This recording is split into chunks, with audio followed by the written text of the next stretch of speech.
Welcome back to another episode of Void City Customs. I am Dan, and we are going to be looking at something special today.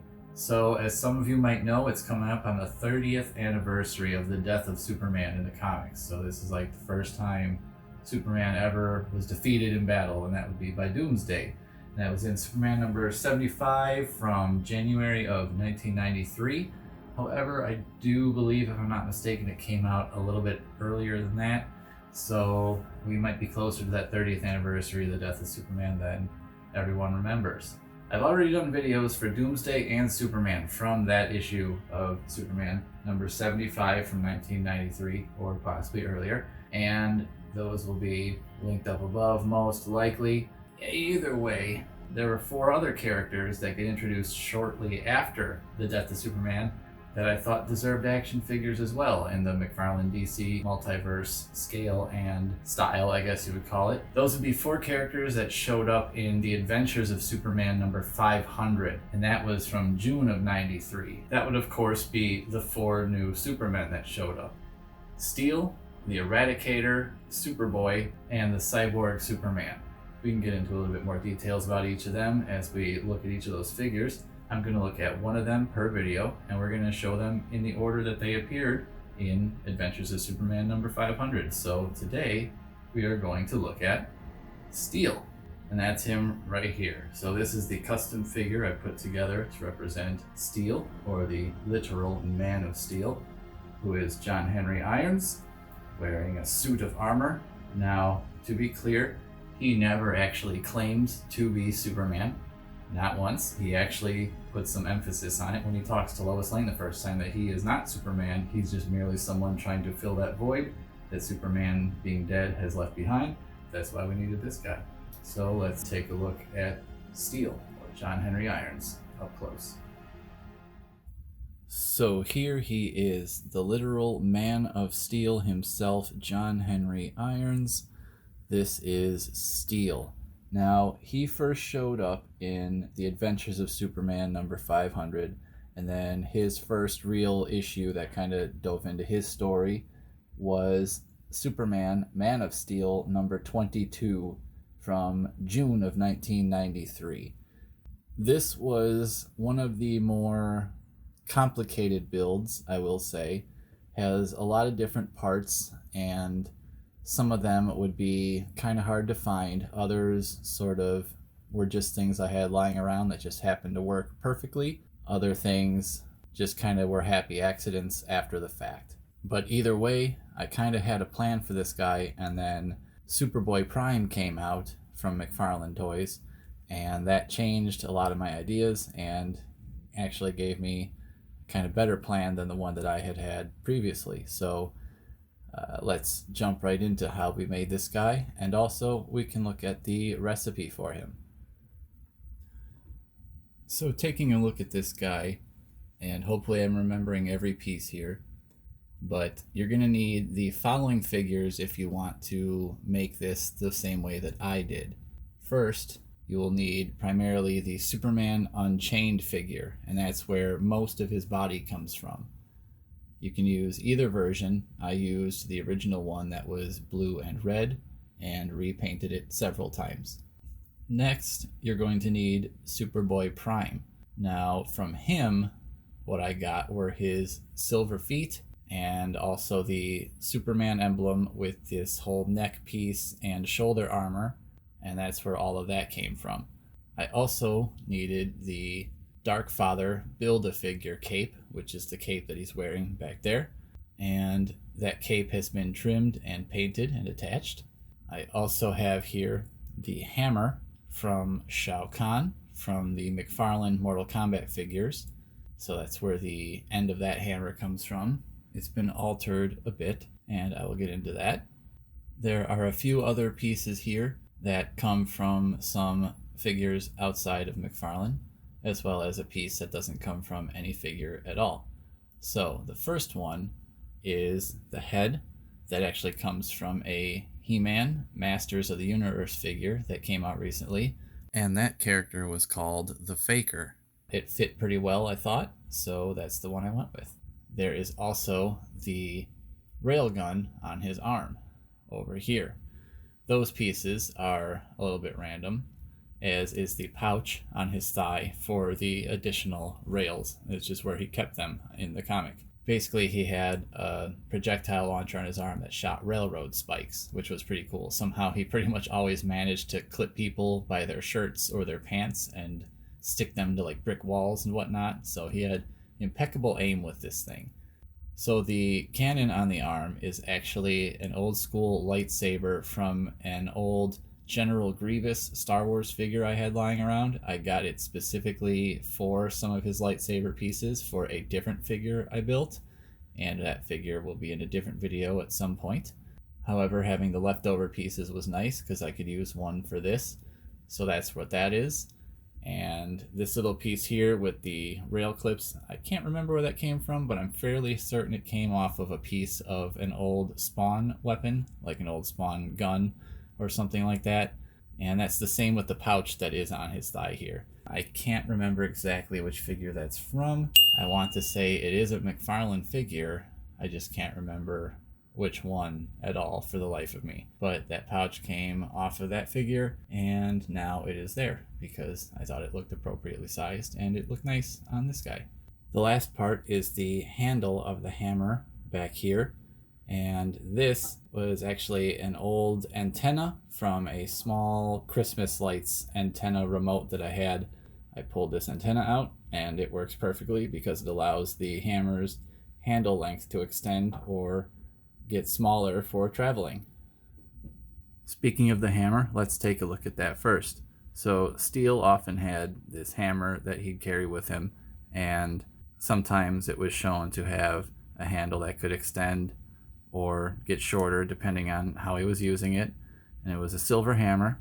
So I had the Shao Kahn hammer and I cut the handle off that was there and actually drilled a hole up into it where the bottom was, and actually stuck this handle up into there and glued it with Gorilla Glue so it's stuck in there.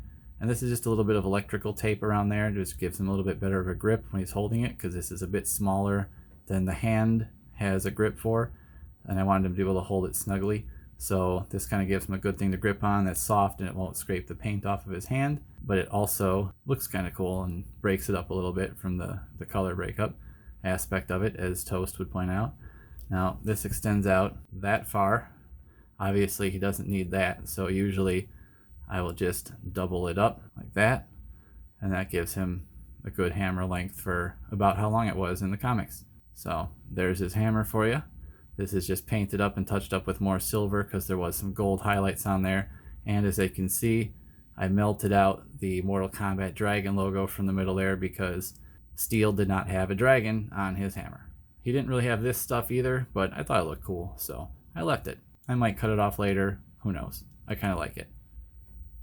One nice feature for this figure is his back here. I drilled a hole in the top of the armor that goes down all the way through and out the bottom, and that's just through the back of the Superman Unchained figure.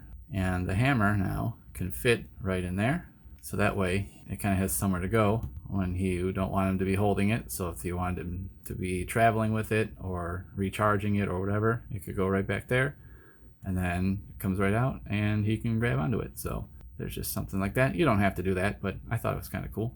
So the next parts obviously involved cutting apart the Unchained body a little bit, and also cutting up the Superboy Prime figure, because I needed pieces from his armor and the emblem from his chest, but I also needed to make room for it and have it fit onto the Superman Unchained figure.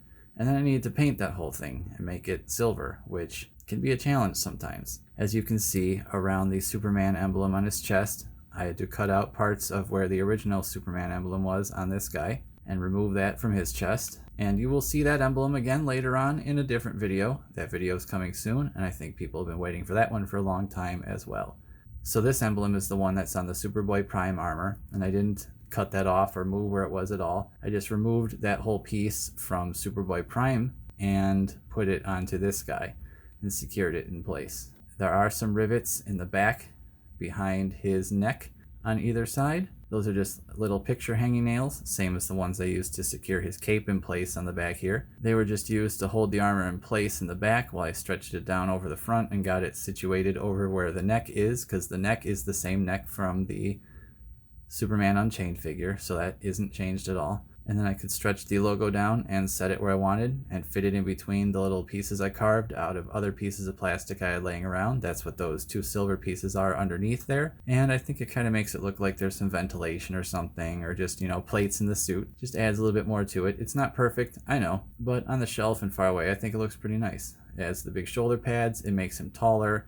It puts that big neck armor piece around it, which I've always loved on armor suits. I think that's pretty cool, and I like it a lot. So painting this figure, I basically sprayed the whole thing black, and I used some Rust-Oleum vinyl paint, just because I've had a lot better luck with that stuff adhering to most plastics and also being flexible and a lot more scratch resistant, it feels like. That's the same kind of stuff I used for his cape, which again was the Dark Father Build-A-Figure cape, which was blue originally, so I sprayed it with this red. This might be 2 coats, that's about it. There are a couple places you can see that are a little bit darker, but I kind of like that. I didn't want it to be super bright red. I like that there's kind of almost like shadows in it now. So I sprayed that, and that is adhered to his back with a little bit of glue up around the top, Gorilla Glue again, but also just these nails holding it in place there. And after spraying the whole body black, I went back in with some silver paint, and I brushed all of that actually. And just painted right over that. It adheres nicely over that Rust-Oleum. And that's the same paint I used on the top of his head there to cover up the part where I trimmed it a little bit. And I didn't paint on some of his joint areas just because I thought that that would not actually be metal. This is sort of like my version of steel a little bit. Some of these figures will be a little bit like my interpretation of them. And I thought, there'd be some areas that would have to be a bit more flexible, so it'd probably be a different sort of metal or a different kind of material altogether. So gloves areas like behind the knees or in the groin, in the midsection, around the shoulders or the elbows, his neck. So those are kind of areas I left black on purpose. I wanted to break up the figure. I didn't want him to be completely silver and just look like the Tin Man wearing a cape. So I think it looks pretty nice. It's got some good color breakup, and it works pretty well like that. As I mentioned, the head is just the faker from He-Man Masters of the Universe. What I did was paint a little bit on the head, which I sanded down a little bit just to make it a bit smoother. And I also painted the eyes white because they did have pupils in them. So I just painted those white. Other than that, I didn't change anything at all. And the head goes right on the ball peg I chose for this figure. I have a whole box full of ball pegs and wrist pegs and neck pegs and leg pegs, feet pegs, all sorts of things. And that's also where the ones for his wrist came from. These are just gray ones. I thought they matched the silver enough that they wouldn't need to be painted.